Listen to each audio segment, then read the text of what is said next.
찬송가 138장입니다.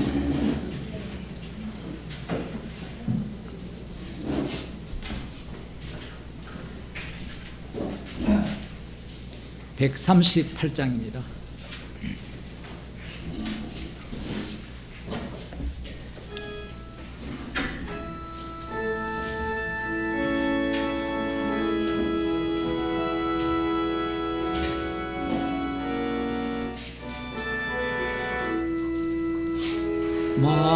만왕의 왕 내 주께서 왜 고초당했나. 이 벌레 같은 나 위에 그 보혈 흘렸네. 십자가 내가 처음 볼 때에 나의 맘에 큰 고통 사라져. 오늘 믿고서 내 눈 밝았네. 참 내 기쁨 영원하도다. 주 십자가 못 박힘은 속죄함 아닌가. 이 긍휼함과 큰 은혜 말할 수 없도다. 십자가 내가 처음 볼 때에 나의 맘에 큰 고통 사라져. 오늘 믿고서 내 눈 밝았네. 참 내 기쁨 영원하도다. 널 울어도 그 큰 은혜 다 갚을 수 없네. 나 주님께 몸 바쳐서 주의 일 힘쓰리. 십자가 내가 처음 볼 때에 나의 맘에 큰 고통 사라져. 오늘 믿고서 내 눈 밝았네. 참 내 기쁨 영원하도다. 하나님 말씀 이사야 7장 18절에서 25절 말씀을 보겠습니다. 구약 성경 974쪽입니다. 18절부터 제가 읽어드리겠습니다. 7장입니다. 그날에는 여호와께서 애굽 하수에서 먼 지경의 파리와 아수르 땅의 벌을 부르시기는 다 와서 거친 골짜기와 바위 틈과 가시나무 울타리와 모든 초장에 앉으리라. 그날에는 주께서 하수 저편에서 세내어온 삭도 곧 아수르 왕으로 내 백성의 머리털과 발털을 미실 것이며 것이요 수염도 깎으시리라. 그날에는 사람이 한 어린 암소와 두 양을 기르리니 그 뇌는 젖이 많으므로 버터를 먹을 것이라. 무릇 그 땅 가운데 남아있는 자는 버터와 꿀을 먹으리라. 그날에는 천주의 은 1,000개의 가치 되는 포도나무 있던 곳마다 진려와 형극이 날 것이라. 온 땅에 진려와 형극이 있으므로 살과 활을 가지고 그리로 갈 것이요 보습으로 갈던 산에도 진려와 형극 가닥에 두려워서 그리로 가지 못할 것이요 그 땅은 소를 놓으며 양의 밟는 곳이 되리라. 아멘. 여호와 하나님께서 이사야를 아하스 왕에게 보내셔서 아하스 왕의 완악함을 드러내십니다. 징조를 구하라고 해도 구하지 않겠다고 하죠. 그 정도로 완악하다라는 겁니다.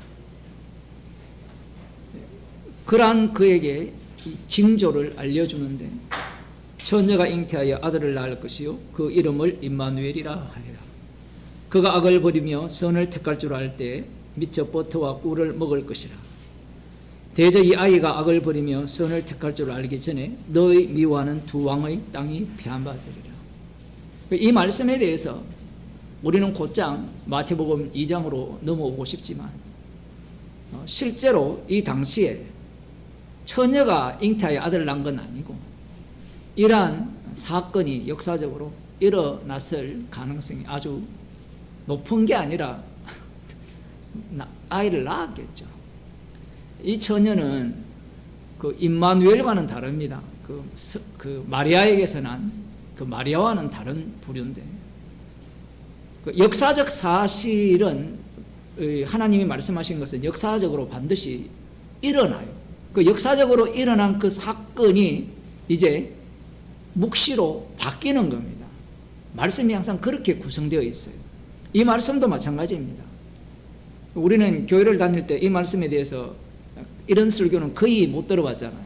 그 당시에 아수르가 쳐들어올 때 이 처녀가 잉태한 아들을 낳았는데 그가 악을 버리며 선을 택할 줄 알기 전에 너의 미워하는 두 왕의 땅에 패한받으리라.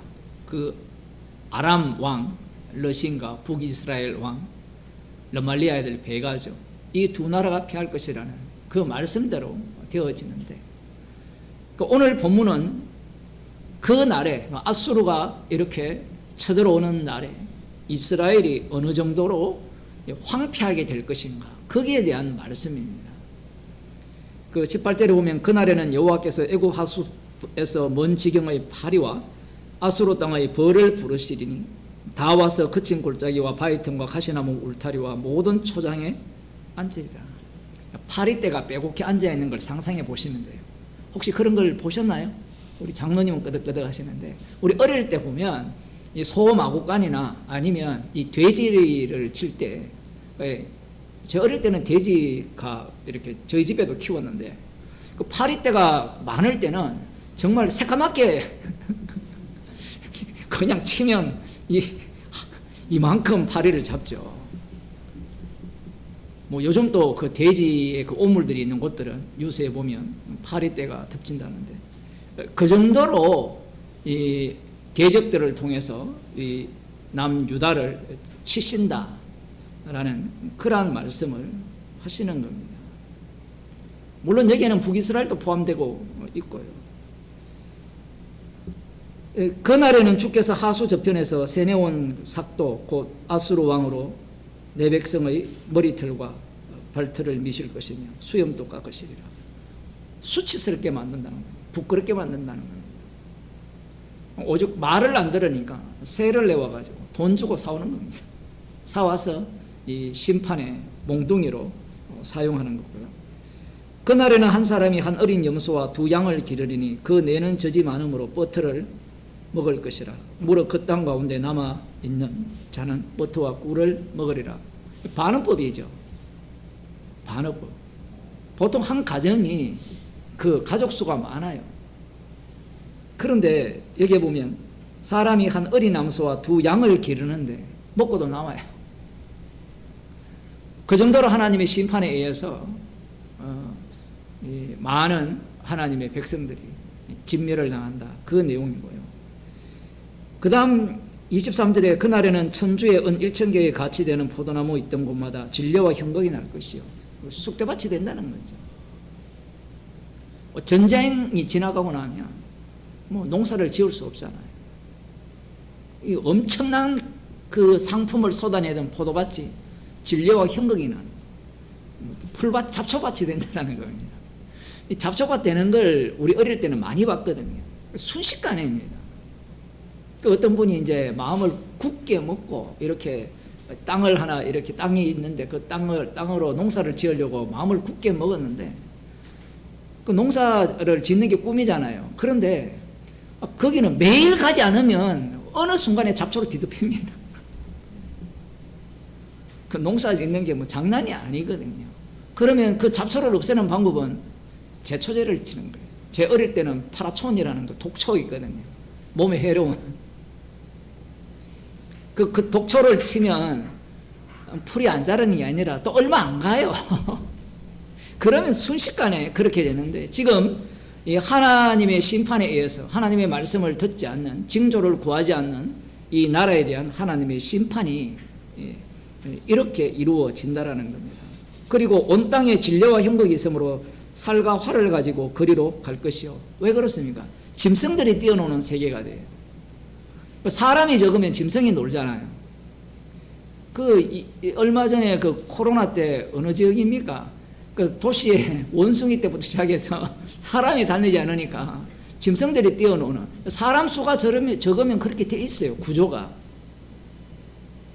농촌도 사람 수가 적으면 짐승들이 많아지잖아요.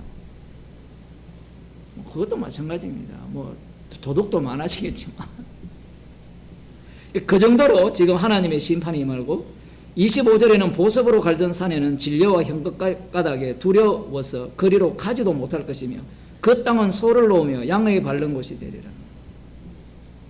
짐승들이 뛰어노는 곳이 되어버려요. 그렇게 하나님께서 심판을 하신다라는 겁니다. 이게 이제 아수르에 의한 심판이고, 이 심판은 두 번째 또 심판이 이루어지죠. 바벨론에 의한 심판이 또 이루어집니다. 바벨론에 의한 심판이 이루어지고 그 이후에 이제 70년이 지나고 71회로 바뀌는 겁니다. 그리고 예수님이 오시는 거죠. 자, 예수님이 오실 때는 어땠는가 한번 볼까요? 마태복음 2장입니다.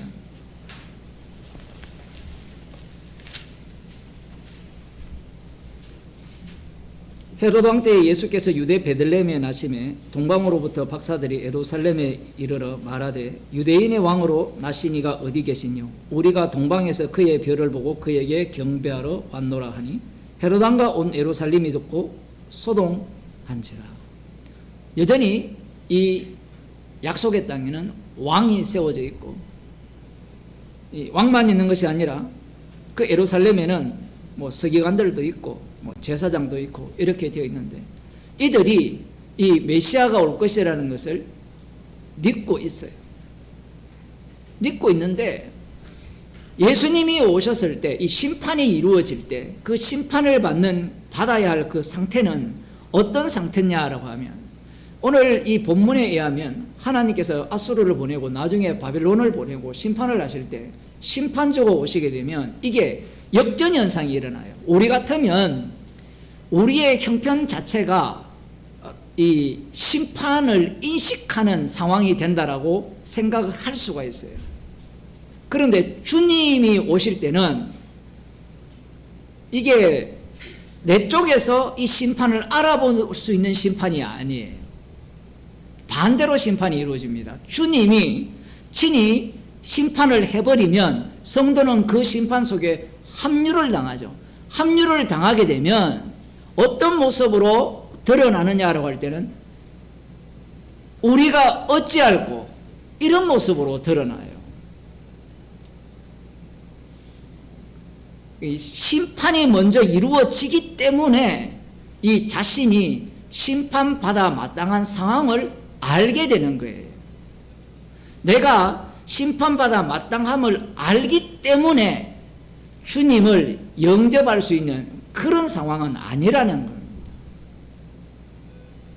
지금 이스라엘 백성들이 이 이사야를 읽을 거 아니에요. 이사야를 읽고 지금도 달달 외우고 있거든요. 외우고 있으면서 이것은 단순히 아수르에 의한 멸망의 문제가 아니라 바벨론에 의한 멸망도 있고 그 이후에 이 메시아가 오시기까지의 어떤 상황을 말씀을 하고 계신까지도 눈치를 채고 있습니다. 나름대로 눈치를 채고 있지만